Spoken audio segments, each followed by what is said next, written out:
Ser padre implica todo un proceso, ¿verdad? Que todo un proceso para mí ha sido un proceso muy emocionante.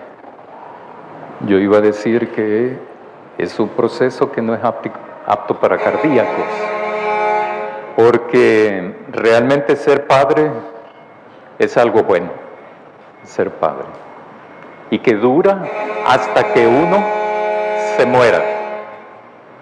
Nadie nace teniendo las capacidades, las facultades y el conocimiento para ser padre. Y las mujeres tampoco nacen así para ser madres. Uno lo va aprendiendo eso en el camino. Uno lo va aprendiendo eso y desde la perspectiva de padre o de papá, uno va aprendiendo eso poco a poco a medida va creciendo uno, va desarrollándose y va viviendo. Casi uno aplica el método popular de prueba y error. Prueba y error. No sé si a ustedes les ha pasado, pero algunas veces, ¿por qué llora el bebé o la bebé, verdad? ¿Será por tal cosa? Probemos.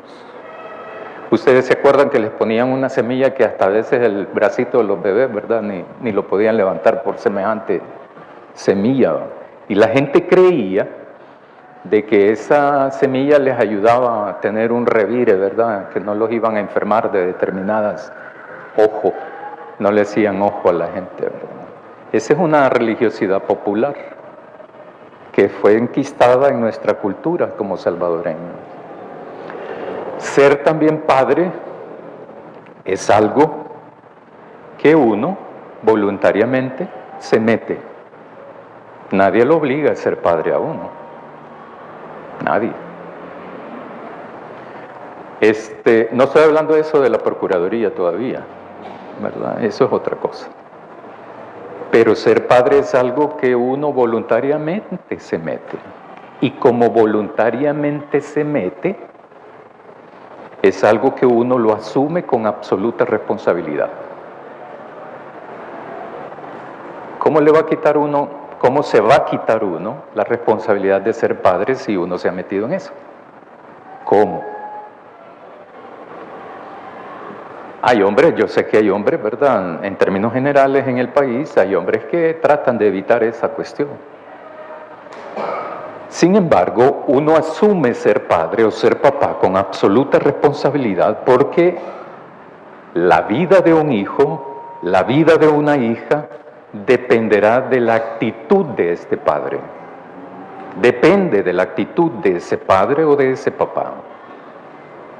Cuando los hijos, cuando las hijas buscan a los padres, buscan a los papás, el papá debe de estar consciente, claramente consciente, de que deberá de convertirse en psicólogo algunas veces, payaso en otras, cómico en otras, orientador en otras veces, profesor en otras tantas veces, artista, pintor, fabricador de esculturas, ¿verdad? Cuando le piden a los hijos los trabajos. Yo no sé si todavía piden esa cuestión de los volcanes para ver cómo, ¿verdad? Todavía. ¿Y qué le toca a uno? Mira, y no sería bueno que le pongamos musgo para simular la vegetación, ¿verdad? ¿Y dónde conseguimos musgo? Yo vaya en el vecino y a robar. No, a solicitar prestado, ¿verdad? O regalado el musgo. Aunque el musgo, ¿verdad? Ustedes saben. Ser papá es una bendición. Es una bendición. Cada papá hace lo posible y muchas veces hasta lo imposible por acompañar a sus hijos en los deportes, en los estudios, con las amistades y hasta en el romance también. Más cuando lo ven con cara de tristeza, ¿verdad? A los hijos o a las hijas. ¿Y qué te pasa? ¿Verdad? Es que me acaban de cortar, ¿verdad? Uno de padre, pues si uno no va a decir, y que tenías novio o novia, depende, ¿verdad? Porque si ya llega a eso, es un indicador de algo que voy a decir más adelante. Hay dos cosas que todo papá debiese de estar consciente. Una, de que todo papá debe de estar presente en la vida de sus hijos. Presente en la vida de sus hijos. Cuando digo presente, es presente todo, ¿verdad? No en espíritu, ahí sí no. No, esa cuestión no va. Y lo otro es que ser papá o ser padre, uno debe estar consciente que ser padre es acompañar siempre a sus hijos en toda su vida. Siempre. Ser papá es algo muy bueno, muy bueno. El texto que ahora hemos leído trata de uno de los libros un poco más curiosos. He escuchado comentarios así de varios, ¿verdad?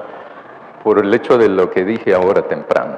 Sin embargo, es un libro calificado como sapiencial.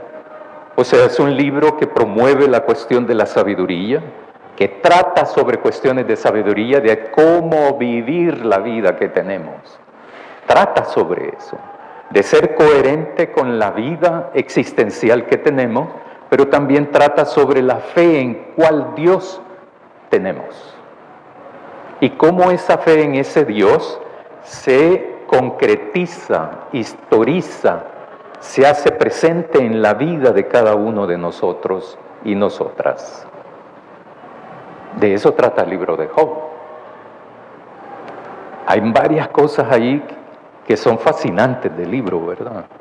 Por ejemplo, en el versículo 7, y dijo Jehová, en el 6, un día vinieron a presentarse delante de Jehová Dios, los hijos de Dios, entre los cuales vino también Satanás. ¿Verdad? Es curioso eso. A mí me resulta curioso, ¿verdad? Curioso porque cómo es que este Satanás llega ahí. Los detalles de esta cuestión van a ser más o menos en diciembre, ¿verdad? Así que no puedo adelantar cosas ahora, y que no es el propósito de la reflexión de ahora. Pero es bien interesante eso que el libro nos plantea eso, de que cuando vienen los hijos de Dios, hay uno que llega y se le llama Satanás. Y entonces Dios le pregunta a Satanás, ¿y de dónde vienes? Y entonces Satanás le responde a Dios y le dice, de rodear por la tierra, de andar para arriba y para abajo en la tierra. Y es entonces el versículo donde yo quisiera centrar toda la reflexión. Entonces Dios le dijo a Satanás, ¿no has considerado a mi siervo Job? En otras versiones dice, ¿no lograste ver a mi siervo Job? ¿No conociste a mi siervo Job? Que no hay otro como él en la tierra. Dice Dios, no existe otro ser humano como él en la tierra. Varón perfecto, recto, temeroso de Dios y apartado del mal. El término en hebreo dice íntegro, cabal, completo. O sea, no le falta nada a Job. Para que Dios diga eso de Job, y Dios lo sabe todo, eso es lo interesante aquí. Entonces, a mí me recuerda esas palabras de Dios como cuando hace poco fui a pagar el agua a la oficina que me corresponde pagarla. Y estaba otro niño vecino mío, ¿verdad?, pagándola. Y le dice la señora que cobra, le dijo la señora al niño, ¿verdad? Hola, mi amor, fulanito, ¿verdad? ¿Qué tal? Eso fue en diciembre fue. Y le dice, ¿y pasaste el grado? Sí, le dice. Y así como lo ven, va. Sí, y con honores. Y entonces, yo cuando lo volví a ver, ¿verdad? Porque es vecino mío, de casas pegadas. A mí me llamó la atención porque el muchacho, el niño, bueno, tiene como unos 10 años, el niño, ¿verdad?, orgulloso de lo logrado. Así es este papá, que dice, ¿viste a mi siervo Job? No hay nadie como él. No existe otro en la tierra como Él. Como cuando uno le dice la hija al padre, ¿verdad? Fíjate que me han electo para que yo participe en la obra de teatro de la escuela. O cuando me dicen, por ejemplo, voy a tener una presentación ahí, ¿verdad? De tal cosa, de arte, ¿verdad? Para no dañar ninguna susceptibilidad, mejor no especifico. Pero entonces cuando llega ahí, ¿verdad? Llega y el padre la ve y todo, a la hija, al hijo, y se siente tan orgulloso. O, que es lo más común, ¿verdad? Lo más común es que cuando le llevan, yo no sé si todavía hacen libretas de notas o le dan los reportes, ahora me imagino que por internet los ven, ¿verdad? Y ve las notas y entonces el papá y la mamá se sienten tan orgullosos de sus hijos. Así veo yo a este Dios. Este Dios que es el padre de Job, que es el padre de Jesús. O sea, yo lo veo algo así a Dios aquí, cuando habla de Job, de su hijo, de este mortal, pero dice, no hay otro igual que él. Es un Dios orgulloso de este ser humano. Y precisamente porque, y esta es mi suposición, lo ama a Job. Ser padre es algo muy bueno, muy bueno. Ser padre es algo tan bueno que a todo papá le permite, por ser padre, crecer, madurar afectivamente, pero también socialmente y espiritualmente. Uno desarrolla capacidades que no sabía antes de ser papá. Por ejemplo, preparar las pachas, ¿verdad? O los biberones, no sé cómo le llaman ahora, pero antes le llamábamos pacha a eso, ¿verdad? De acuerdo al número de onzas de agua, así es el número, la cantidad de... Así es. Fórmula, leche, etcétera. Hasta uno se vuelve medio conocedor de medicina, ¿verdad? Por las enfermedades. Es que va desarrollando uno capacidades que no tenía. Por eso digo yo que uno crece afectivamente también. Uno ama a los hijos, a las hijas, no porque sean buenos o porque sean excelentes estudiosos, alumnos, sino por solamente ser hijos, hijas. Por eso es que uno ama a los hijos. Uno no ama a los hijos porque se parecen a uno. Jamás. Ni concibo eso yo, ¿verdad? Sino que uno lo ama porque es parte de uno. Y entonces todo papá se enfoca para que su hijo y su hija sea lo mejor posible que sea. Incluso una versión mejor de este papá o de este padre. Ser padre es un aprendizaje que dura toda la vida. Toda la vida. Porque si tiene 40 años un hijo, el papá va a seguir siendo su papá. Y jamás va a desaparecer ese vínculo. Jamás. Aunque una de las partes lo requiera, no se rompe. Solo por quererlo no se rompe. Este Job es alguien en el que Dios se fijó, acompañó hasta las últimas consecuencias.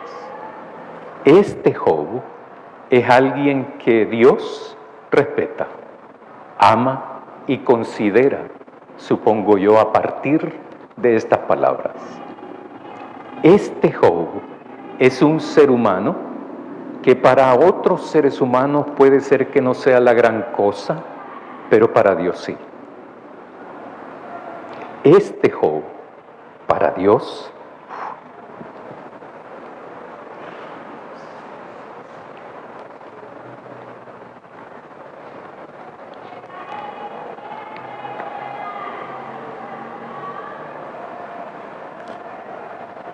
es el hombre, es el hijo a quien va a acompañar en medio de la alegría y el dolor. Ser padre es una oportunidad para testificar a nuestros hijos, a nuestras hijas, de cómo es Dios en el que creemos. ¿Quién es ese Jesús en el que depositamos nuestra fe y nuestra esperanza? Esta oportunidad que nos da, en la que nosotros nos hemos metido, pues. Porque a veces uno decimos, es que gracias a Dios soy padre, ¿verdad? Es cierto, pero en segundo término, en segundo pensamiento. En primero es porque uno se metió en eso, literal.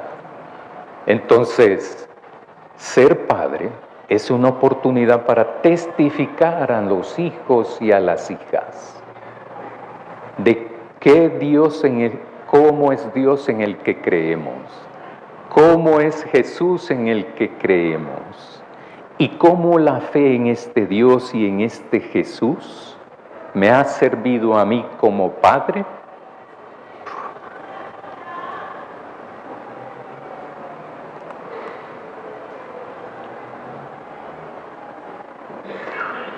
para poder desempeñar, para poder celebrar, para poder disfrutar y experimentar la bendición de ser papá.